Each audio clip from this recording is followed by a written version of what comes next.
Hi, Dustin. This is Jack Anderson.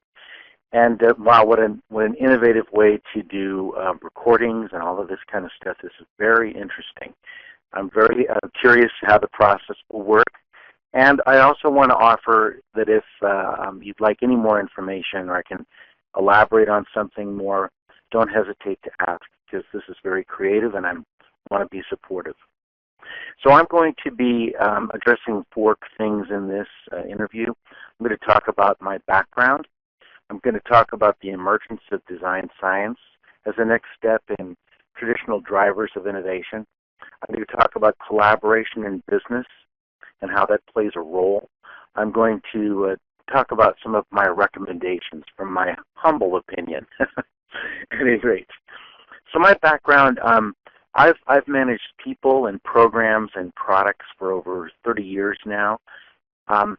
Most of this work has been in information technology or technology organizations. I'm currently a senior innovation capabilities strategist in Chevron's Global Innovation Services Group, and my goal in Chevron is to leverage innovative tools, techniques, processes to enable emerging technology transfer, solve business problems, and advance Chevron's ingenuity capability. I'm also a principal of the Innovation Value Institute, which abbreviations IVI or Ivy, and I chair an innovation management working group that's composed of industry practitioners like me and researchers and academics.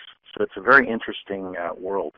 The bulk of my career, as I mentioned earlier, has been in technology organizations, but I've always been interested in the people side of business, and I have a real passion for leadership and technology and creativity in the workplace and working with people and programs to help reach their goals. You might even say this from a negative side. I'm really interested also in what demotivates people and what gets in the way. But business and technology-focused innovation has been my my career focus. And I've been blessed to have it be a job focus for the past 13, 14 years now. Okay, there's a little bit about my background. I'm going to talk first about collaboration in business and how that plays a role. When I look at what we do, and I'll focus on what I'm currently working on at Chevron, but I mentioned earlier that I'm a part of the Innovation Value Institute, and through that we're looking across companies at best practices for innovation and how that works. And but I will focus on some of my direct experience at Chevron specifically. We're very lucky here that we have a corporate value of ingenuity, and how do you overcome barriers? How do you break through problems?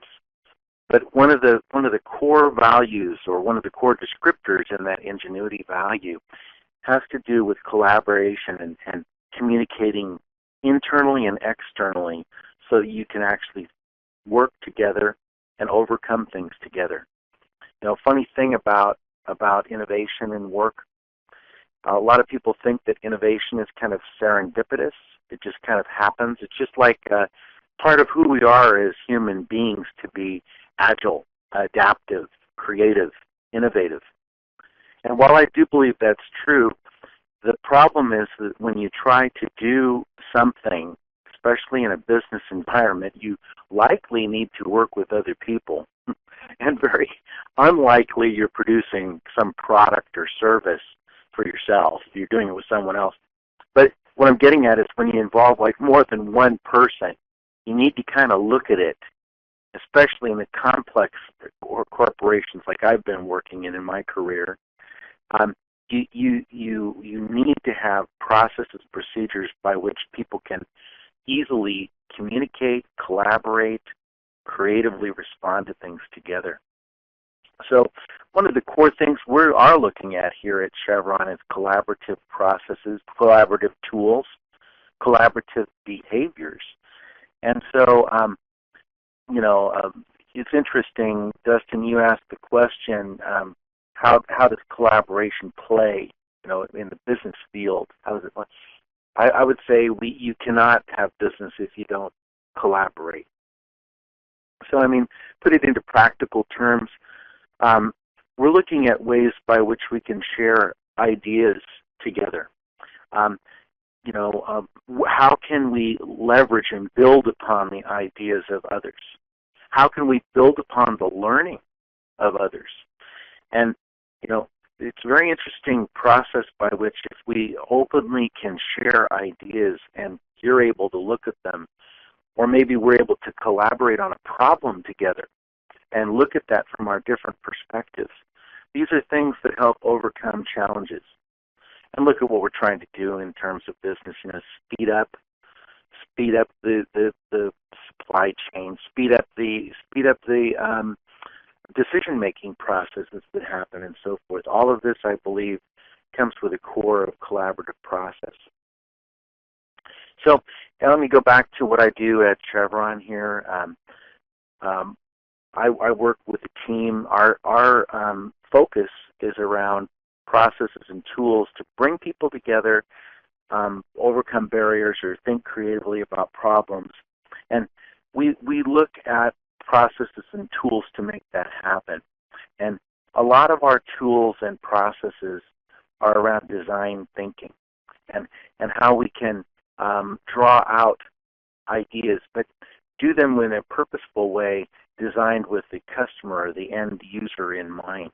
So we leverage an innovation cycle that goes from clearly understanding a problem to observing how that problem enacts in the real workplace with real customers, to then ideating and then prototyping the ideas that surface from the ideation, and then working on practices to help get these things into production easily and kind of shepherd them through.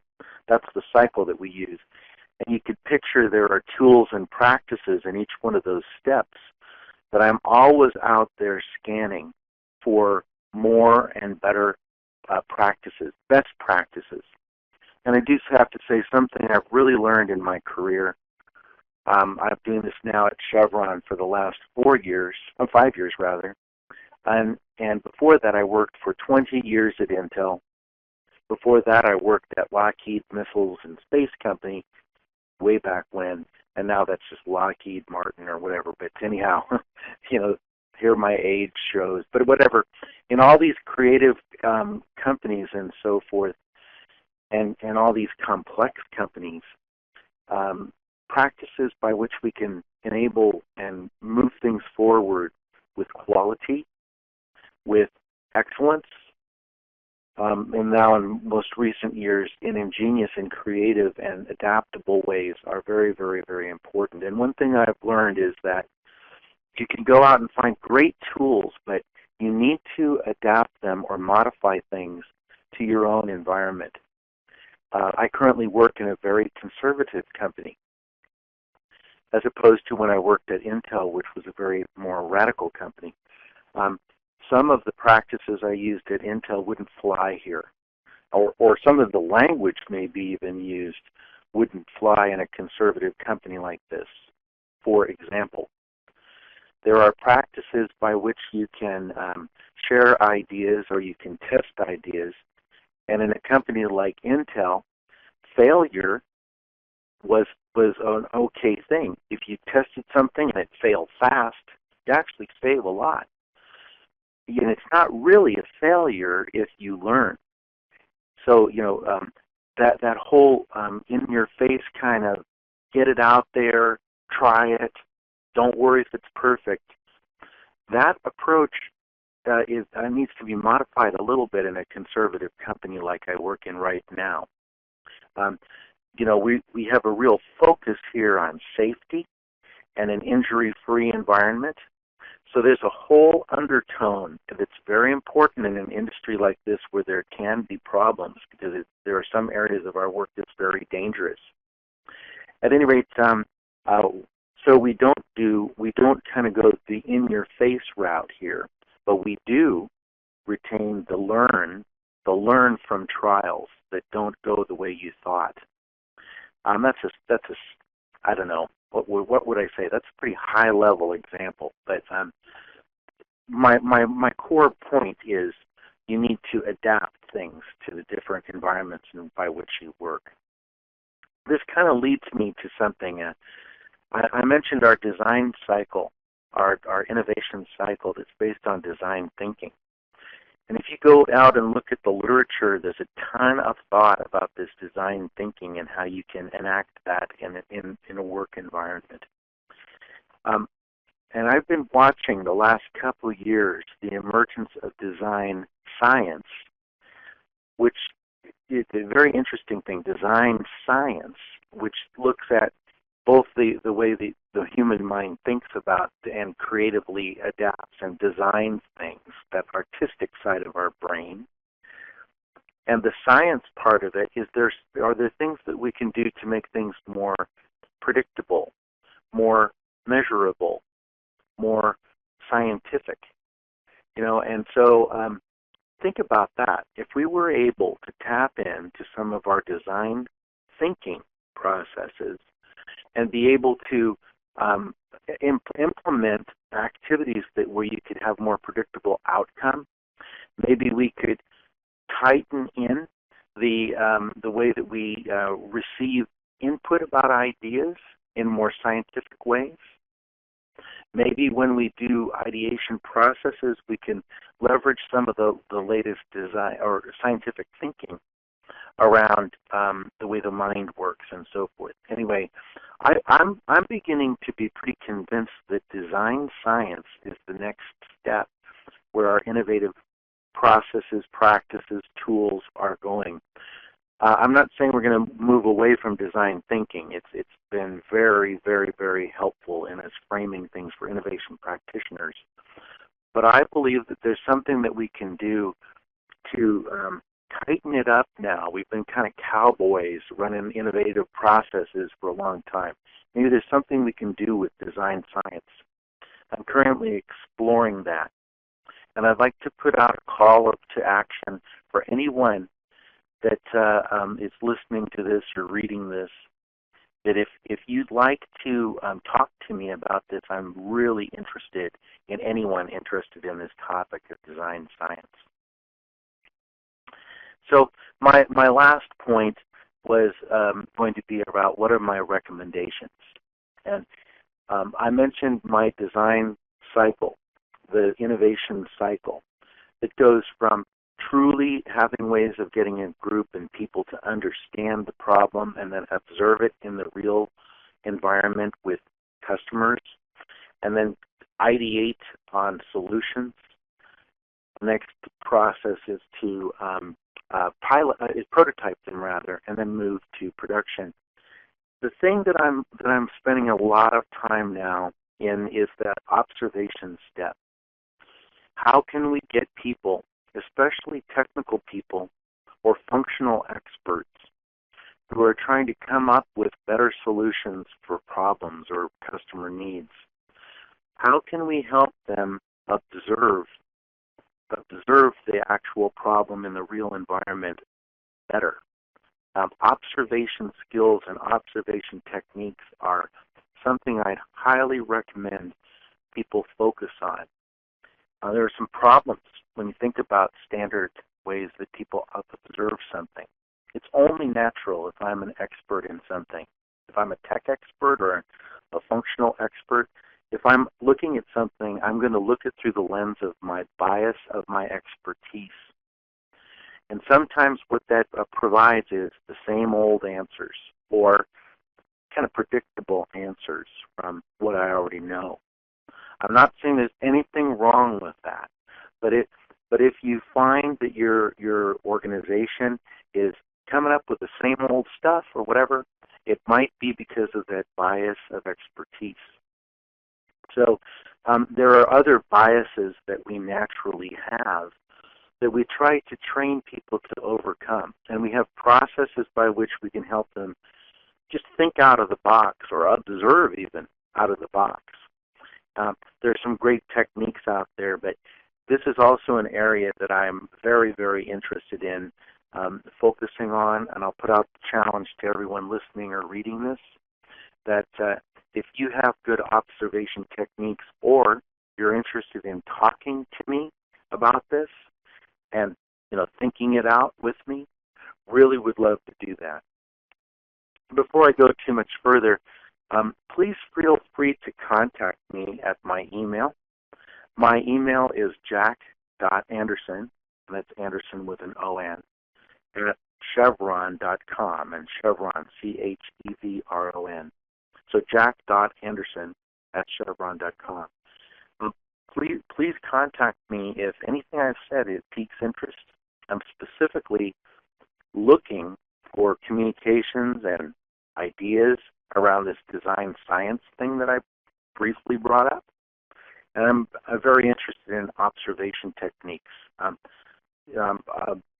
Dustin, you asked for me to talk about my recommendations. I read that as current recommendations. So what am I working on currently, or what would I recommend a group do?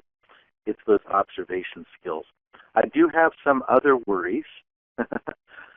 My biggest worry that I think will carry me the rest of my life is around the ability of people to communicate their ideas so that other people can get it. And I think this is probably another thing that's basic in human nature. The most successful people who are creative in the workforce or who are given breakthroughs have some kind of ability to take their idea and make it so understandable that I can use it. How can we help make that better? And in particular, I keep mentioning experts. I work with technical experts, and God bless technical experts because they tend to be analytical folks. Tend to be. Some are not. Most are, though. And analytical people sometimes have a hard time articulating their ideas, especially in inspiring ways. So I'm also focusing on that. I mentioned that one's probably going to carry me the rest of my life, working on that. I hope the observation stuff, though, because there are great techniques out there, is an easier nut to crack. And we're making some breakthroughs with my work right now, but really interested in more of that. Okay, with that, I'm going to close for now. And as I said when I first started, I'm super eager to answer more questions or say more if you'd like me to clarify something more. And I am very serious about it. Anyone listening or hearing this, please email me, and I'll be happy to follow up with you. Okay, thank you very much. Bye now.